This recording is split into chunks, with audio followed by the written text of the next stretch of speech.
Good morning, Year 11. I hope you're well and having a lovely day. Please could you write the date and the title, Jekyll and Hyde, Chapter 10. For you'll do now, what I'd like you to do is refresh your memory of the novel. So please could you print out the key information sheets that I've created and put on class charts, and I'd like you to stick them into your exercise book. Then please read through them and refresh your memory.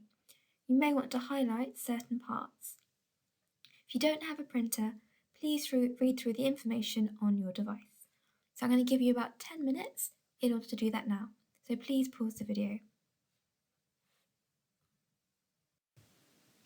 Okay, so some key questions. How are Jekyll and Hyde different? And why did Jekyll create Hyde? So these are two questions that kind of go to the heart of the text. So it's really crucial that you understand them. So please pause the video for a couple of minutes to answer them now.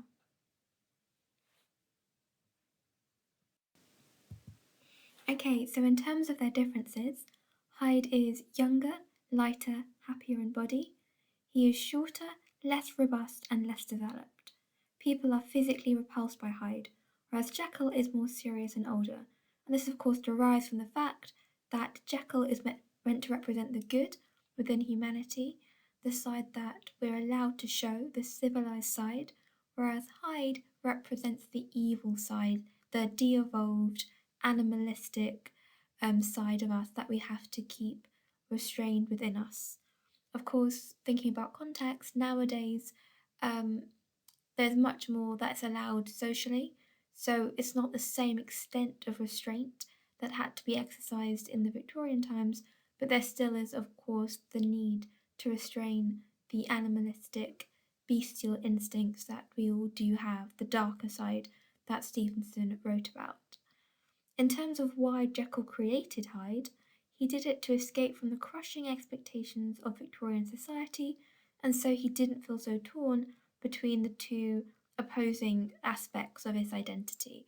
So in chapter 10, he talks at the start about how he felt torn between the Dr. Jekyll aspect and what later became known as the Mr. Hyde aspect, so the good and the evil, and he was constantly warring between the two opposing aspects of his personality. So do make sure you've written that down in your books. Okay, so the reason we're starting with chapter 10 rather than chapter 1 is because chapter 10 is arguably the most important chapter. It's also the longest and the most difficult chapter in the novella. It's where Dr. Jekyll reflects on his entire life, what led him to become Mr. Hyde, and he recounts all the key events, putting his own spin on it, telling it from his perspective, commenting on why he made certain decisions, how he felt, what influenced him. So it's an absolutely crucial chapter, and if I recall correctly, we did have to rush it slightly in order to get it finished in year 10. So I think it would be really helpful to go through it in a bit more detail now. So what I'd like you to do first is, this passage is about the choice between Jekyll and Hyde, and you'll be completing the table with reasons he comes up with. So and this passage can be found on page 76 and 77 in your text, or you can just read it on the screen. So I'm going to give you 10 minutes. You're going to read through the passage in your books or on the screen, and then you're going to identify, you're going to draw the table, reasons to be Jekyll, reasons to be Hyde, and you're going to put down a couple of ideas in each column using the passage on the slide or in your books. So please pause the video for 5 to 10 minutes in order to do that now.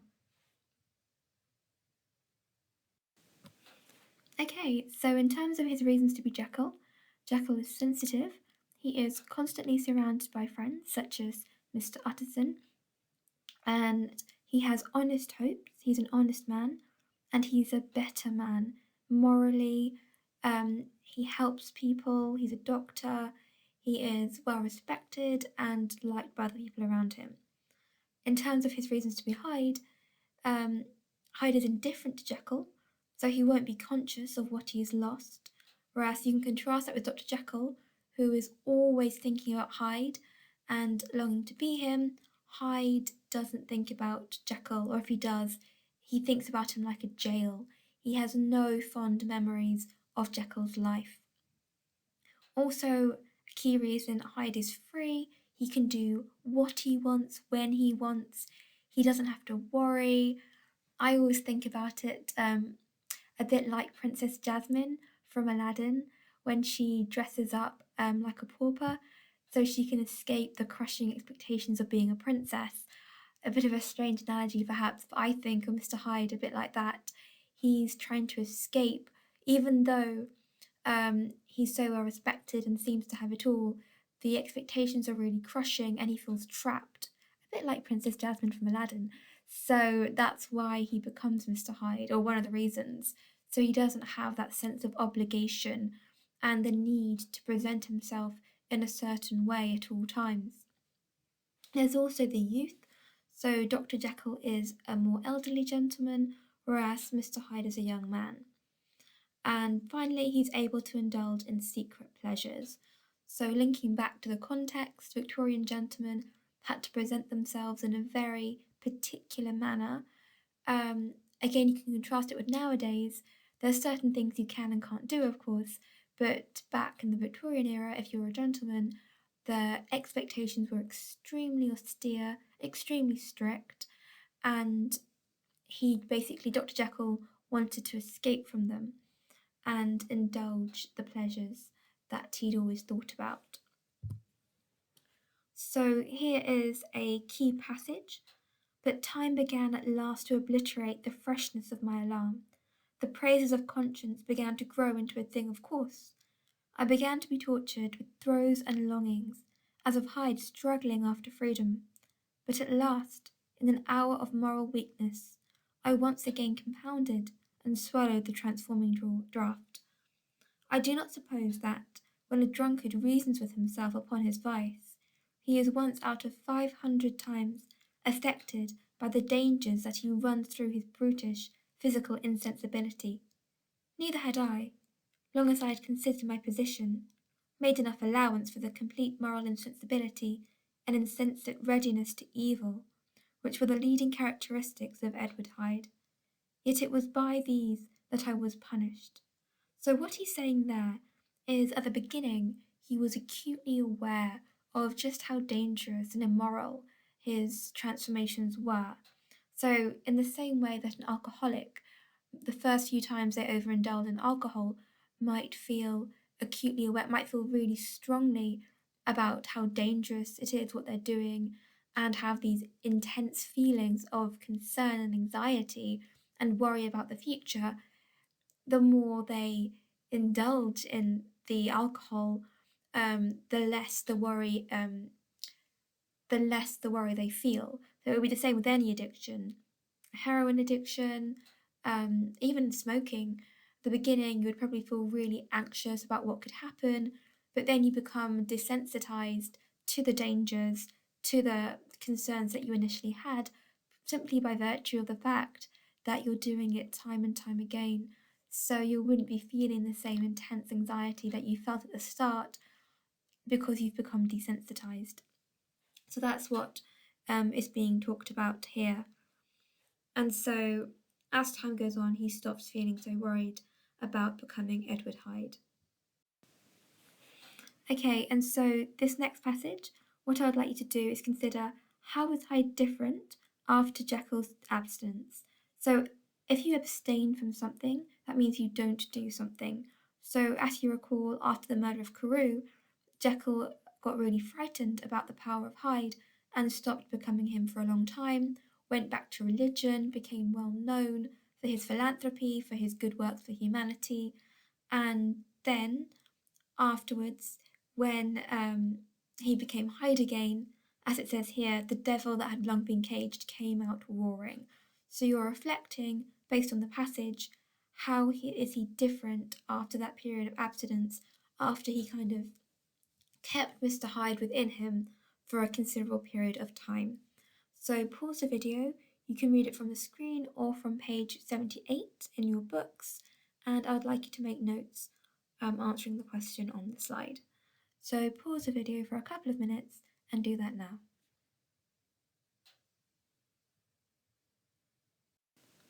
Okay, so these are the things you may have mentioned. If you don't have them, please add them to your notes. My devil had long been caged, he came out roaring. This is a metaphor of an inner animal being released. And then coming out roaring shows that if you restrain something, so if there's a part of you that's quite natural or quite deeply embedded and you try and hold it back, then when it finally is released, and it will be released, you can't hold things in forever, then it's even stronger. So the analogy I would use is if you had a bottle of Coke and you shook it and shook it and shook it, when you take the lid off, it will come spraying out. So that's kind of how I see Mr. Hyde coming out after the period of abstinence. He'd been kept in for so long that when he was finally released, he was stronger than ever before. Then the next quote, more unbridled, a more furious propensity to ill. Things have increased. The desire to harm and cause problems is worse than ever before.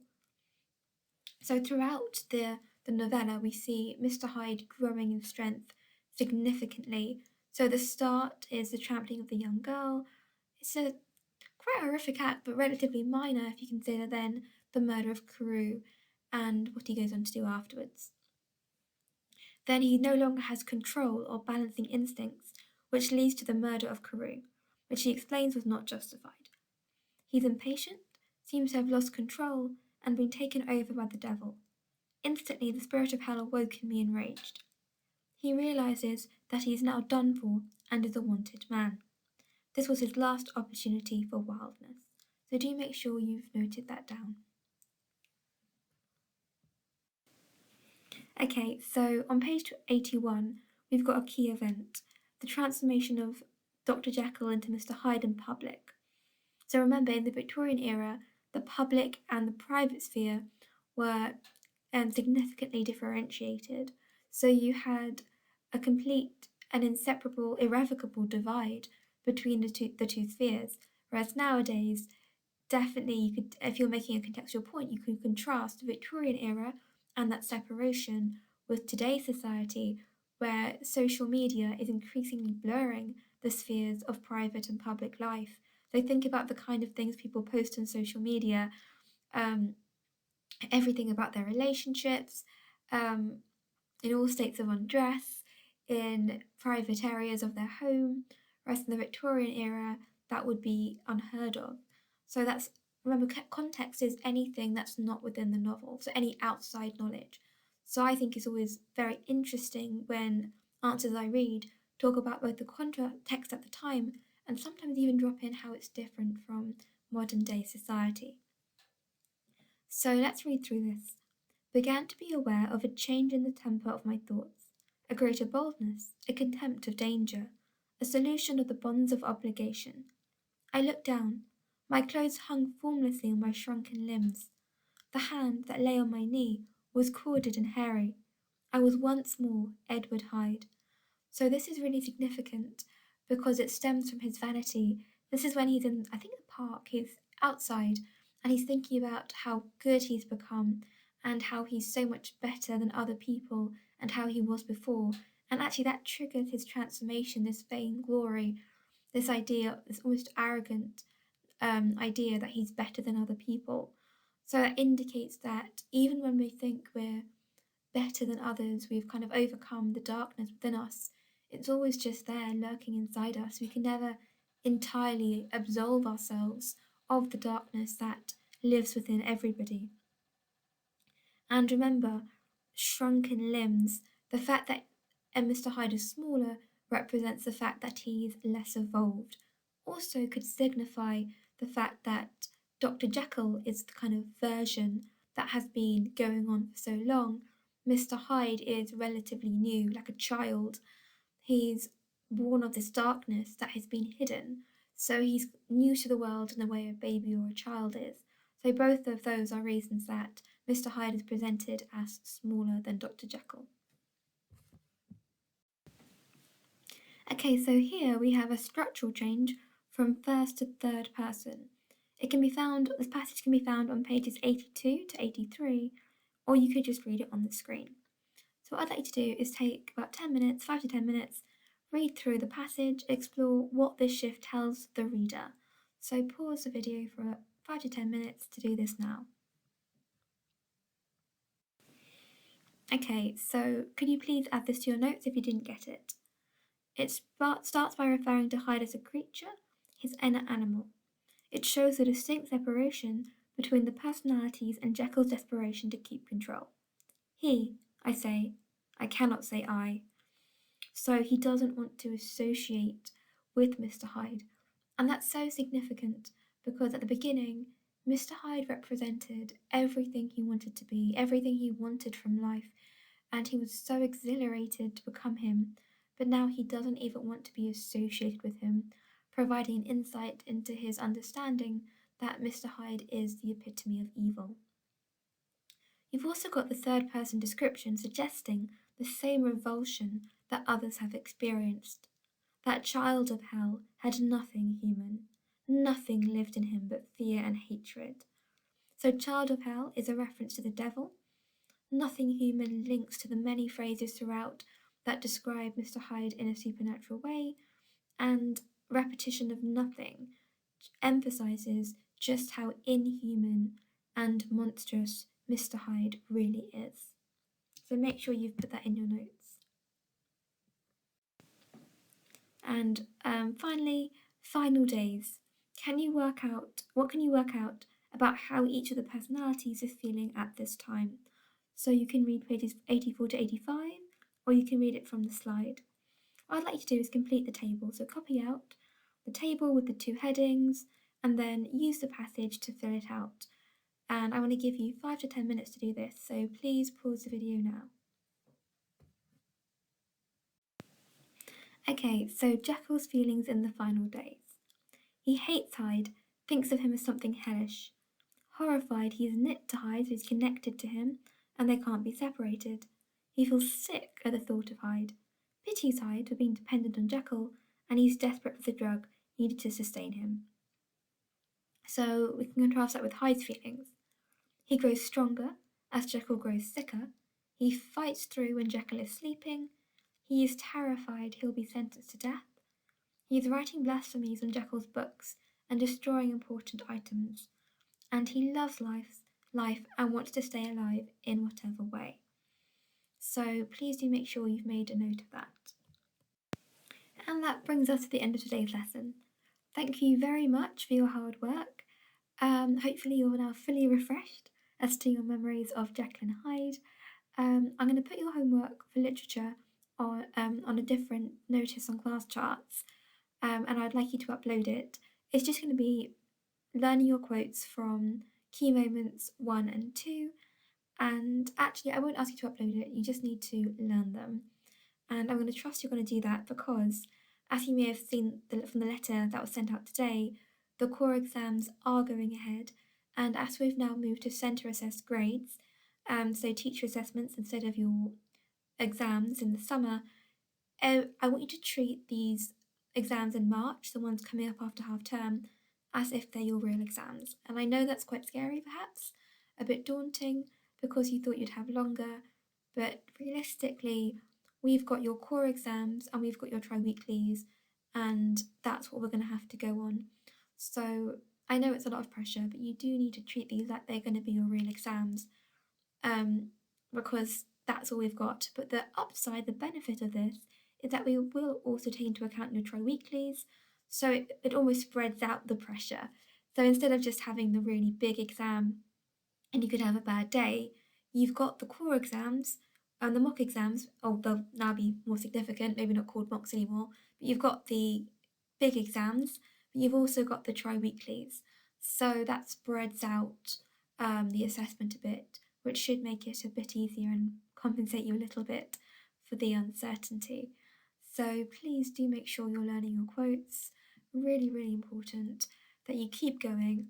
And I know it's an uncertain and challenging situation, but I'm here to support you. So please do get in touch if you need anything, anything at all. I'm always here. So just let me know. And okay, I think that's everything. So any questions, feel free to drop me an email. If not, I shall speak to you tomorrow for your final lesson of the week. So thank you and see you tomorrow.